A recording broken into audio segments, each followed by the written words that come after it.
नमस्कार दोस्तों, स्वागत है आपका आज के मुख्य समाचार में, जिसमें सबसे पहली और बड़ी खबर में आपको बताएंगे कि मोदी की गारंटी, भारत के लोगों के साथ क्रूर मजाक, बीजेपी का मतलब विश्वासघात, जुमला पार्टी, खड़गे का पलटवार। खबर में आगे जिक्र होगा कि नॉन बायोलॉजिकल प्रधानमंत्री का क्या है कहना। जयराम रमेश बोले, जो व्यक्ति गलती से भी सच नहीं बोले वो कांग्रेस पर क्या आरोप लगाएंगे।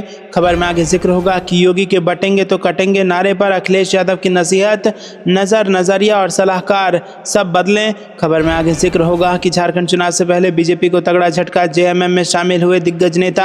और आगे आपको बताएंगे कि एक्शन में तेजस्वी यादव रामगढ़ में करेंगे रोड शो, राजद प्रत्याशी के लिए मांगेंगे वोट। दोस्तों, हर एक खबर की गहराई में आपको ले जाएंगे, लेकिन उससे पहले कृपया करके वीडियो को कीजिए लाइक और चैनल को सब्सक्राइब करके बेल आइकन दबाकर कमेंट में लिखिए जय हिंद। रुक करते हैं सबसे पहली और बड़ी खबर की तरफ। मोदी की गारंटी, भारत के लोगों के साथ क्रूर मजाक, बीजेपी का मतलब विश्वासघात, जुमला पार्टी, खड़गे का पलटवार। जी हां दोस्तों, कांग्रेस अध्यक्ष मल्लिकार्जुन खड़गे ने गारंटी के विषय को लेकर प्रधानमंत्री नरेंद्र मोदी के हमले पर पलटवार करते हुए शुक्रवार को कहा कि प्रधानमंत्री मुख्य विपक्षी दल पर उंगली उठाने से पहले ध्यान दें कि मोदी की गारंटी 140 करोड़ भारतीय नागरिकों के साथ एक क्रूर मजाक है।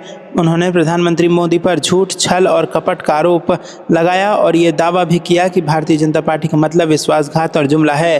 दरअसल कांग्रेस अध्यक्ष खड़गे ने बुधवार को कर्नाटक में अपनी सरकार की खिंचाई कर दी थी।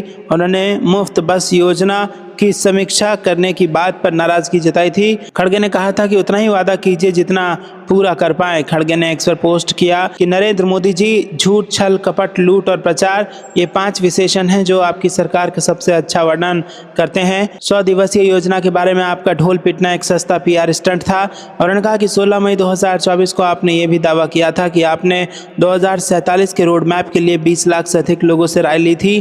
पीएमओ में दायर आरटीआई ने आपके झूठ को उजागर करते हुए विवरण देने से इनकार कर दिया। उन्होंने दावा किया कि बीजेपी में बी का मतलब विश्वासघात है, जबकि जे का मतलब है जुमला। उन्होंने सवाल किया कि प्रति वर्ष 2 करोड़ नौकरियों का वादा किया गया था, लेकिन भारत में बेरोजगारी दर 45 साल के उच्चतम स्तर पर क्यों है।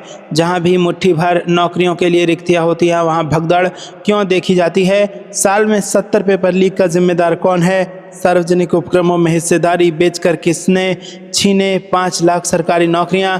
ये सवाल के जवाब कांग्रेस पार्टी भाजपा से मांग रही है। दोस्तों, यहाँ पर जबरदस्त पलटवार किया है खड़गे ने भारतीय जनता पार्टी पर। करते हैं ब्रेकिंग न्यूज़ की तरफ। नॉन बायोलॉजिकल प्रधानमंत्री का क्या कहना।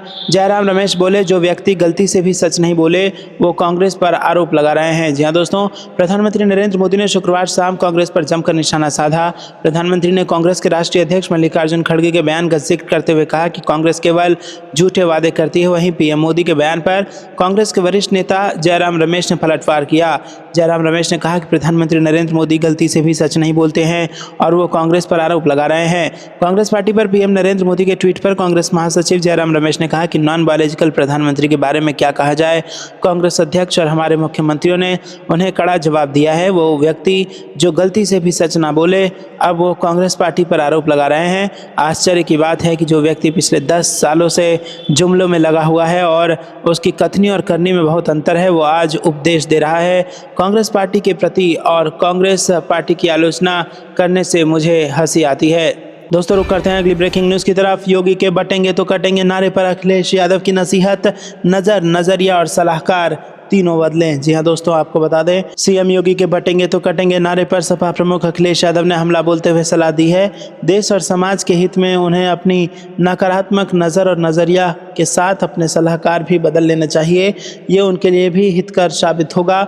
एक अच्छी सलाह ये है कि पालें तो अच्छे विचार पालें और आस्तीनों को खुला रखें, साथ ही बाहों को भी, इसी में उनकी भलाई है। वहीं दोस्तों, अखिलेश यादव ने शनिवार को एक्स पर पोस्ट कर हमला बोला। अखिलेश यादव ने कहा कि नकारात्मक नारा उनकी निराश नाकामी का प्रतीक है और इस नारे ने साबित कर दिया है कि उनके जो गिनती के 10% मतदाता बचे हैं, अब वो भी खिसकने के कगार पर हैं। इसीलिए ये उनको डराकर एक करने की कोशिश में जुटे हैं, लेकिन ऐसा कुछ होने वाला नहीं है। सपा प्रमुख अखिलेश यादव ने कहा कि नकारात्मक नारे का असर भी होता है। दरअसल इस निराश नारे के आने के बाद उनके बचे खुचे समर्थक ये सोचकर और भी निराश हैं कि जिन्हें हम ताकतवर समझ रहे थे, वो तो सत्ता में रहकर भी कमजोरी की ही बातें कर रहे हैं।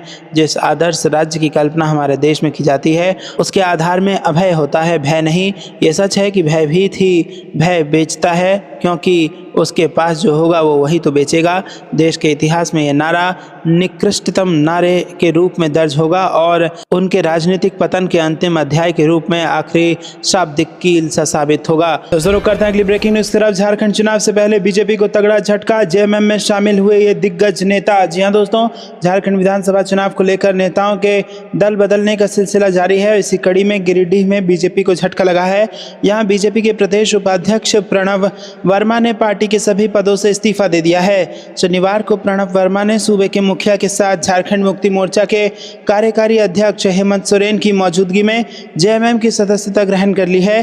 प्रणव वर्मा के इस कदम से बीजेपी को तगड़ा झटका लगा है। शनिवार को प्रणव अपने परिवार के साथ जेएमएम में शामिल हुए। उनके द्वारा बीजेपी पर उपेक्षा का आरोप लगाया गया है। रुक करते हैं अगली ब्रेकिंग न्यूज की तरफ। एक्शन में तेजस्वी यादव रामगढ़ में करेंगे रोड शो, राजद प्रत्याशी के लिए मांगेंगे वोट। जी हां दोस्तों, बिहार में नेता प्रतिपक्ष तेजस्वी यादव 4 नवंबर को रामगढ़ विधानसभा क्षेत्र में रोड शो करेंगे। इस दौरान आरजेडी प्रत्याशी अजीत सिंह के लिए वो जनता से वोट मांगेंगे। जानकारी के मुताबिक कर्मनाशा से पंजराव तक रोड शो करेंगे।